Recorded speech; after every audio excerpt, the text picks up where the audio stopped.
Yeah, I might have spoiled the surprise from the Irish Independent already by telling you what the main headline is there. Tiger talk lights up Ballyliffin.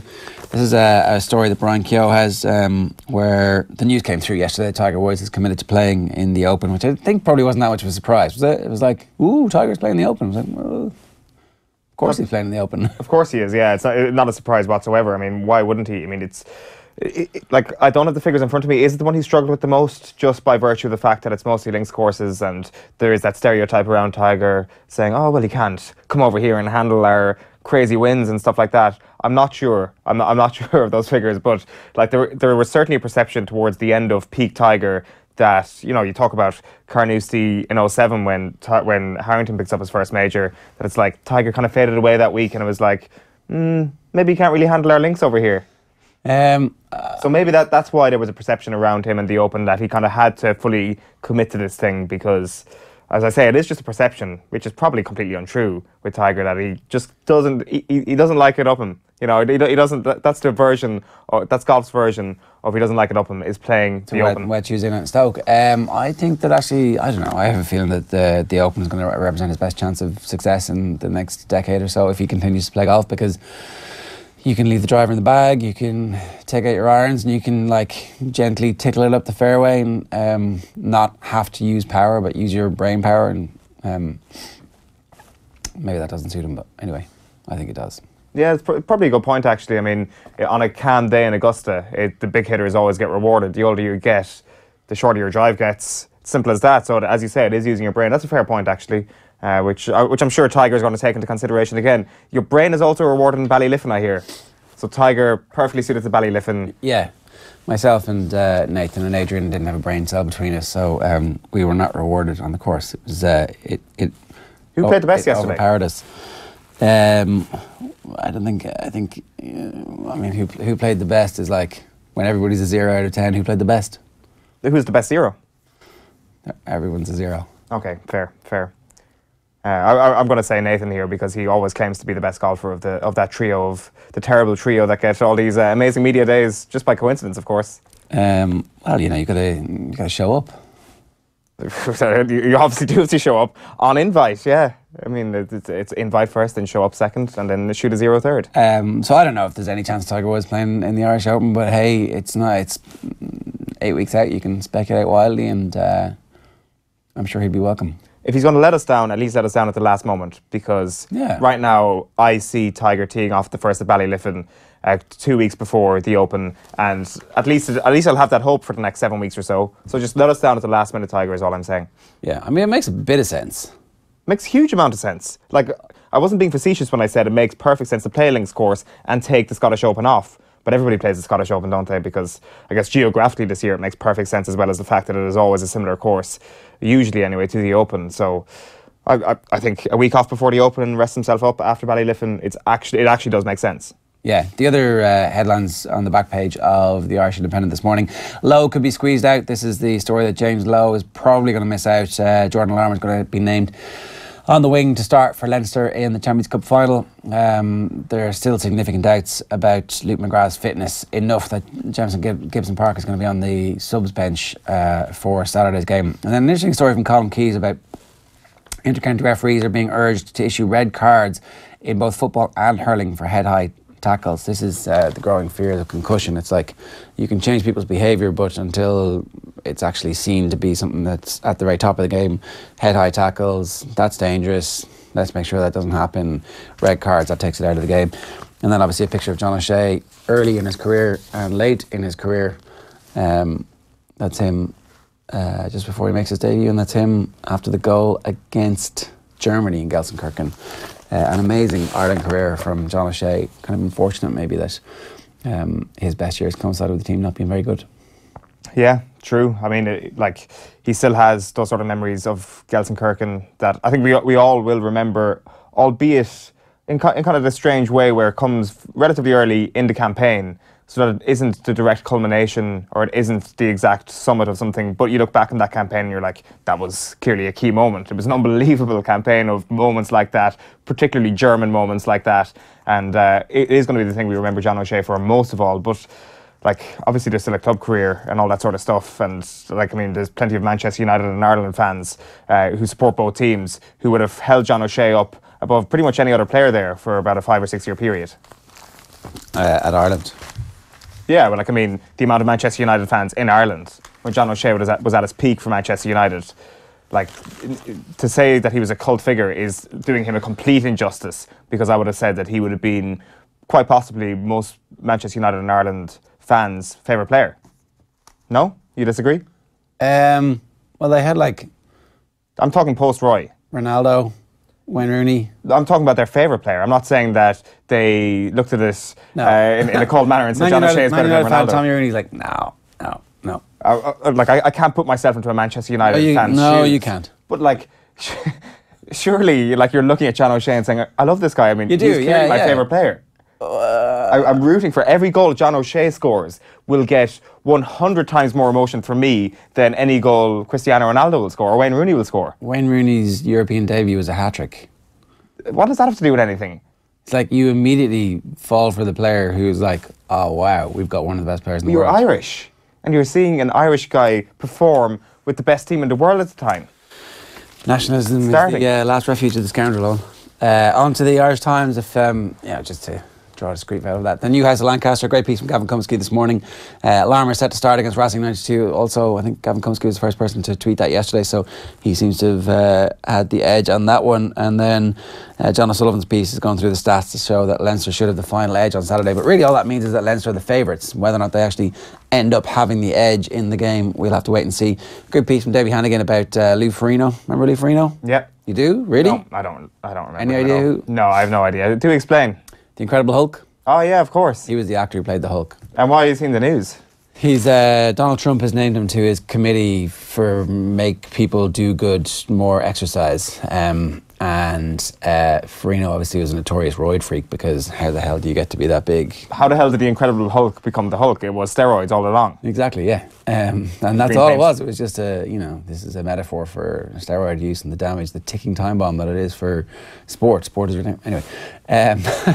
So Ferrigno was apparently first came across Trump's radar as a celebrity US apprentice story. It's just a good yarn about how Trump, Ferrigno. Is Ferrigno kind of old and disgusting post-steroids at the moment? You know, the way that kind of happens to the human body if you just roid yourself up to the max to become literally the Incredible Hulk. I haven't seen him, actually haven't seen him, but I mean... probably too early in the morning to have a look at a picture of Lou Ferrigno. No, I think that's a bit uncharitable, but he also obviously came out and realised that pumping yourself full of steroids is a really bad thing, so has one of those stories that is like, maybe this isn't a good thing. And then obviously the cricket, and we'll give you details now to win our cricket competition in a couple of minutes' time. Ed Joyce is 39 and will be making his Irish Test debut, as all the Irish players will do, as the game against Pakistan, which takes place tomorrow, is going to be live on Sky Sports Cricket.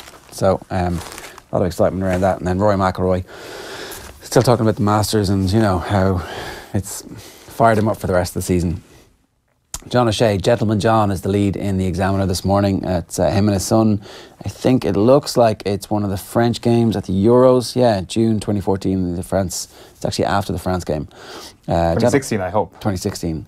Gentleman John O'Shea announced his international retirement after 117 caps for Ireland. Not bad for somebody who did play for Man United for so long, when Ferguson would have been like, don't go and play international football. I need you here for this meaningless game against Swindon in the whatever trophy. The Times Ireland, their lead story is O'Shea latest to hang up Ireland boots. Ryan poses huge danger, warns Toner. Devon Toner and Donncha Ryan apparently were pretty good mates when they were in Ireland camp together. And so obviously Donncha is going to know a lot about the Leinster line out this weekend. Leinster's line out 100% success in both the semi-finals and the quarter-finals. Yeah. So if they're anything less than that, Donncha Ryan will be the ones getting all the credit.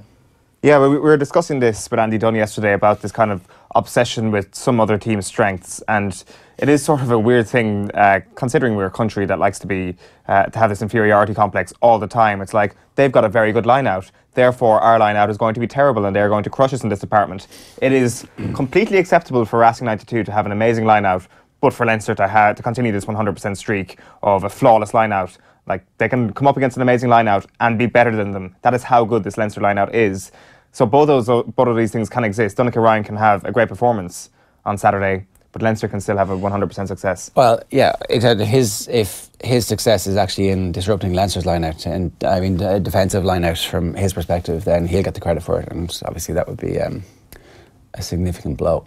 I see, like we were chatting about this earlier in the week as well on Tuesday, about Johnny Sexton being compared to Tom Brady. Ger and Eoin was also compared to Tom Brady by Conor Murray in the papers yesterday or the day before. So it seems now that if you watch videotape at any point in your sporting life, somebody will compare you to Tom Brady.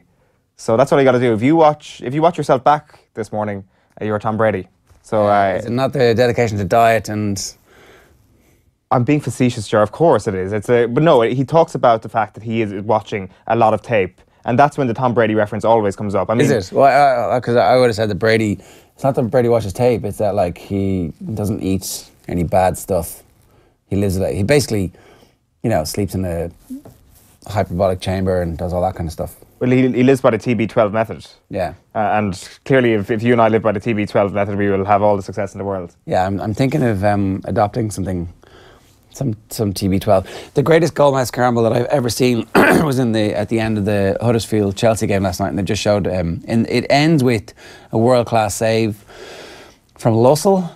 How do you say it? Yeah, nail on the head right there. Okay, but before that, there are 8 attempts in a 5-second span. 8 attempts on goal. Like you count them, it's 1, 2, 3, 4. It's like pinball.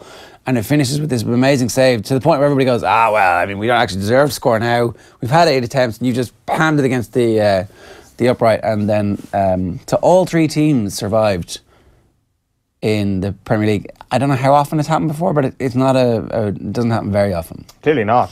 Yesterday I called Huddersfield getting relegated. I was convinced they were going to get relegated. Well, they should have been. I mean, like last night they should. Well, I don't know if they should have been, but they shouldn't have got the point they needed last night. No, it's great to see them and David Wagner and Patrick Stewart remain in the Premier League for another season. You'd suspect, though, that they could do something like a Swansea or like a Stoke City, that when they get that initial survival, they're looking up the table in a very smart manner and will be able to find that survival for the next couple of years and move towards a 10, 11, 12 position in the Premier League next season. So you've gone from relegating them yesterday to saying top 10 next season? Well, no, that is because they've survived. Right. I mean, if they got relegated, I wouldn't be saying they'd come straight back up. I still think they've got clearly got a very smart structure in their club. They've hired very smartly in terms of their staff. They've got a great goalkeeper, obviously, which is always the key. Not conceding goals is key to moving up that table. Huddersfield they're not going to get relegated next season. That's my early prediction, despite the fact that I said they were going to get relegated this weekend. I just feel, that there's not this erratic nature to the club that you can sometimes see with a club that gets rocketed into the Premier League and things can go sour very quickly. Look at QPR, for example. Yeah, well, they're not QPR. I wouldn't be saying that about QPR. No. Well, no. If QPR had got a good manager, then who knows what would have happened. Somebody who could spend that money wisely. But that comes as a result of a solid club structure. It's a fair point. Yeah. What's in the Racing Post? The Racing Post. The main story there is O'Brien and Moore conjure another leading classic candidate as magic wand shines in Cheshire Oaks. And today they bid for more big race success at Chester with Ormond Stakes favourite Idaho. And they think Man United are going to beat West Ham tonight, which, they probably will. West Ham versus Manchester United has actually thrown up a lot of quotes here. Jose Mourinho's in the papers big time today. We'll get to the first of them here, which is leading the way on the back page of the Herald this morning. Jose, I still want Pogba. So the United boss is confident the French ace will stay at Old Trafford, according to his quotes yesterday. But just to read out his quotes, he says, I think he's going to be here next season. I can give the guarantee that I don't want him to leave, that the club doesn't want to sell him, and I can give you the guarantee that we don't have any approach from him or his agent or from any club. In this moment, for me, he's staying, yes. I don't know about you, but I can give you the guarantee that I don't want him to leave is a little bit kind of different to saying I am taking Pogba under my wing and I'm going to make him the star of this team.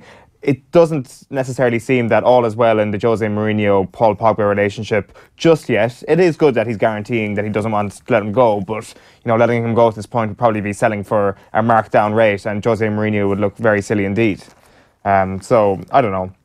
There's also another story before we get on to the rest of Mourinho's quotes yesterday, because there's some very interesting ones about some of the rest of the squad, is Frank Roche's story here saying that Munster trip on the cards for Dubs. So Roach has clearly got some information from Croke Park, because I haven't been able to find it myself. Croke Park have revealed the fixture arrangements for this summer's inaugural staging of the Super 8s. So he says in the second set of round-robin fixtures, the Leinster champions, which will inevitably be Dublin, you'd suspect, are going to travel to either the Munster runners-up or their qualifier conquerors. So you would suspect it's going to be Cork or Tipperary in that case. It could be Kerry, should they lose the Munster final and then win the round 4. It won't be Kerry. Okay, well, let's just say it won't be, because this is just a stupid conversation to have. You'll just say, oh, look at all the Arisms coming from you saying it could be Kerry, but it won't be Kerry. So they could be either going to Semple Stadium or Páirc Uí Chaoimh should they lose, or should the Cork or Tip win their round 4 qualifier. The thing is, though, there was a press release from the GAA yesterday disputing, or kind of giving me a little bit of confusion around when this game is actually going to occur, because Roach says this date will happen on either July 21st or 22nd, when in actual fact Leinster winners versus Munster runners-up is going to happen on August 4th, 5th or 6th. So I'm not sure, like, he's clearly got good information here on the venue of that, but I think the date might actually be the August bank holiday, if the GAA press release that was issued yesterday is to be believed. I don't know. I also don't know why the GAA would issue any venues right now for these Super 8 games. Like, they've always got kind of, and rightfully so, they should always be looking to make the biggest profit. They should always be looking to give the biggest attendance to the biggest game. Chances are this will be the smallest game, and Dublin's 2 other games will be in Croke Park, because they've got a home game, a Croke Park game and one away game. But I don't know why they're already making the decision that their away game is going to be to the Munster runners-up. That's my point here. Why is... Because you need a schedule. You need a schedule, but... You just fill it in. So this is the schedule this year. They have the schedule, but they don't need the venue now. I mean... So the venue is... we know the venue is either... Well, it's Killarney, Maria, Semple Stadium, or... I mean, obviously, Tip have to get over there first round. But, like, we know who it's going to be. But imagine if it's Killarney. What a disaster by the GAA. Why? Because... So the GAA are like, oh, that's great. We'll have from the neutral perspective, I'm delighted it's Killarney. Of course I am. It'll be one of the greatest occasions in Killarney's history. But the GAA are like, oh my God, we could have got 60,000 people into Croke Park. They'll still get 60,000 for the 2 Dublin Super 8 games. Because they can make it a double header with it. Like, they're going to make enough money. This isn't just about the money. This is about, like, the best quality games. So Dublin in Killarney would be a far superior. It would be amazing. Don't get me wrong. That's what I want. Way better than Dublin in Semple or Dublin in... Like, it nails on the success of the Super 8s in the public's consciousness if it's Dublin in Castlebar or Dublin in Killarney. It's not going to happen because we know Kerry are going to be the Munster champions and they're not on the same side of the draw this year, but... Yeah, okay, fair. Like, I can see why the GAA would also want to promote the Super 8s, considering they've gone out on a limb on this one for sure. Yeah. And having Dublin in Munster is a good thing. It's funny, the GAA aren't... Various sports bodies have a different tone when it comes to reporting their stats. The GAA are like, yeah, we've done well, but not too well. And when it comes to making money, because obviously it's like, oh, if they do too well, they get criticised for it. And so... Actually, they don't actually need to make that much more money from the Super 8s. They just need to have the games go well and for everybody to be happy with them. And I think if they could possibly have a Dublin and Killarney thing, it would be sensational. Of course it would. I would, like, that's my dream. On the back of the Mirror this morning, he's gone O'Shea after 17 years and 117 caps, 46 victories and 3 goals. Ireland's most decorated player retires. You've also got, we have liftoff, Huddersfield safe, Spurs top 4, Swansea doomed after last night's pretty eventful and pretty impactful night in the Premier League. Andy's not going far under the IRFU is another story here in the back of the Mirror. Andy Farrell's had his contract extended, and it seems that everybody's talking about the possibility of Andy Farrell succeeding Joe Schmidt after the World Cup, because ultimately Ireland are going to win the World Cup and the All Blacks are like, we'll have you, Joe. Would he leave if he won? I suppose you have to, don't you? You're not going to defend. Yeah, it's kind of like job done. Yeah. Been there, done that. I can now become one of the greatest coaches in the history of rugby if I go to the All Blacks and win the World Cup with 2 different nations. If you win the World Cup with Ireland, you're automatically... Yeah, I actually forgot I said that out loud, that we're definitely going to win the World Cup. I forgot that we were into that level of hyperbole there for a second. Yeah. That's all right. A World Cup semi-final, breaking new ground for Ireland. No. And then leaves, because it's a 4-year wait then. I mean, Who knows what could happen in 4 years? Who knows what bad luck you could get, and your stock may diminish. Of course, the All Blacks job is something on Joe Schmidt's bucket list, right? Yeah, of course. Well, you would assume so. It's got to be. You've got Mourinho there on the back page of the Mirror as well. He's also on the back page of the Mirror here in the Star. So it's Jose's dig at United. He's talking about some of his players that aren't Paul Pogba. He says here, how many points separate us from Manchester City? Not 2, 3 or 4. A lot of points. What's the answer? I haven't even bothered to look that up. While you Google that, I'll read out the rest of the quote. I think we need both things that you mentioned, quality and a stronger mindset. Some of the, and I turn inside, some of the people we have, they have to be more consistent in their performance, and we need more quality. I trust some more than others that they can bridge that gap. I know them better than anyone, and with some of the players, I'm totally convinced they are going to make it. Some others, I don't believe they are going to make it. So it's this conversation we've always had about Jose Mourinho. Very willing to just throw his players right under the bus, although this time he hasn't named any of them. No. But I think you could probably guess yourself who he's referring to. Luke Shaw. The lead on the back of the Irish Daily Star is Goldfinger. That is Jonas Lossell. 20 points, by the way. 20 points. That's insane. And you've also got that story as well. GAA refs to get strict on Malise. It's Carlo Kane's story there. So, Malise and high tackles are going to be the two things that we're going to see a lot more. Third man in is automatically going to be red carded. Yeah. I mean, they should just have that rule as a fairly obvious third man in. Yeah. And also you get like a big ban for it. Well, the red card is probably, it's probably fair. Like the red card in the game, you're off for the rest of the game, and that's it. I mean, you're a third man in. It's not like you could be the third man in and just shove somebody. Well, here's the point. You're actually inflaming the situation, so yeah, it so send them becomes off. much bigger. Yeah, but like if you send somebody off, there's actually no punishment really. Yes, there is. Not that much. Your team will have a greater chance of losing the game. 5 minutes left to go. You're 6 points up. But what if it happens 5 minutes into the game? Well, I mean, sure, we know frequently the 14 against the 15. 'Tis the 14 that raise their game. Let's move on to the Sun. The back page says done for. That is Spurs beat Blues to Champions League. Draw saves Town as Swans go down. You've also got O'Shea is on his way. You've got United stinking. So Jose Mourinho, another quote from him yesterday, says that something does not smell right at Manchester United. Figuratively, I hope, rather than literally. You, Jose, you. And Rooney pay split. This is an exclusive by Neil Ashton here, a very interesting one. Wayne Rooney's bumper £300,000 a week deal at DC United will be paid by 3 different clubs. So he's obviously going to lose a lot of money if he goes to DC United right now, because he's still got like £15 million left to earn from Everton given his current contract. So that contract is also being subsidised somewhat by Manchester United. Is it? So if he goes to DC United this summer, he gets the same wages. Everton, Manchester United and DC United are all going to be paying for Wayne Rooney to exist as a football player. So I didn't realise DC United was a thing. Yeah. Oh, that's like... Well, you missed Dave McIntyre, the Ger Gilroy moment yesterday on the show when it said Rue SA on the back of the paper, and he was like, Rue's SA. It was, it's just something. It's obviously, once I get older, I'm not going to be able to get puns anymore, clearly. The front page of the Daily Telegraph sports section says Wagner's wonders. You'll be less of a dick as well, that's okay. Huddersfield secure their Premier League status and damage Chelsea's Champions League hopes.